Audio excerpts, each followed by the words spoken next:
Politique, sa porte est fermée.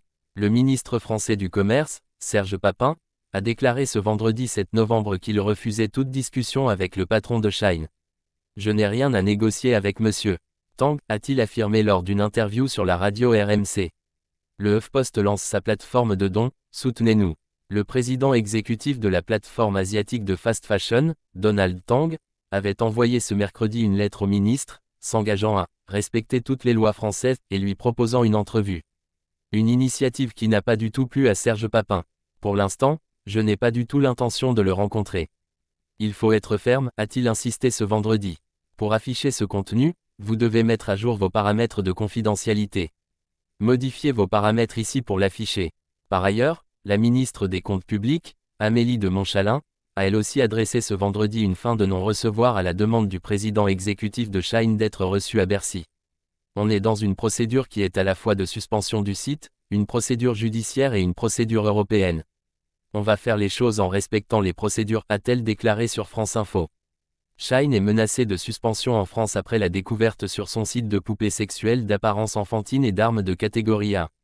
En réaction, le groupe fondé en Chine mais basé à Singapour a suspendu, temporairement, les ventes réalisées sur son site français par des vendeurs tiers ainsi que les ventes des produits Shein ne relevant pas du secteur de l'habillement. Saisie de colis à l'aéroport de Roissy. Serge Papin a reconnu que le Shein d'aujourd'hui n'est pas du tout celui de mercredi, en raison des mesures mises en place par l'entreprise.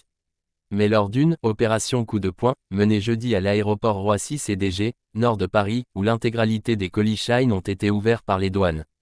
Des produits, pas aux normes, et parfois, destinés à un trafic illicite, ont été découverts, selon le ministre.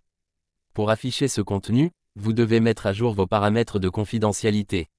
Modifiez vos paramètres ici pour l'afficher. Sous le coup d'une suspension, Shein a jusqu'à vendredi soir pour mettre en conformité son site, selon la procédure de 48 heures lancée mercredi par le gouvernement et supervisée par la répression des fraudes DGCCRF. L'entreprise a déjà écopé cette année en France de 3 amendes pour un total de 191 millions d'euros, pour non-respect de la législation sur les cookies, fausse promotion, information trompeuse et non-déclaration de microfibres plastiques. L'OCDE avait d'ailleurs noté au mois de septembre que l'activité de Shein n'était ni conforme au droit français, ni au droit européen, que ce soit au sujet des droits humains, des salaires ou de l'impact sur l'environnement.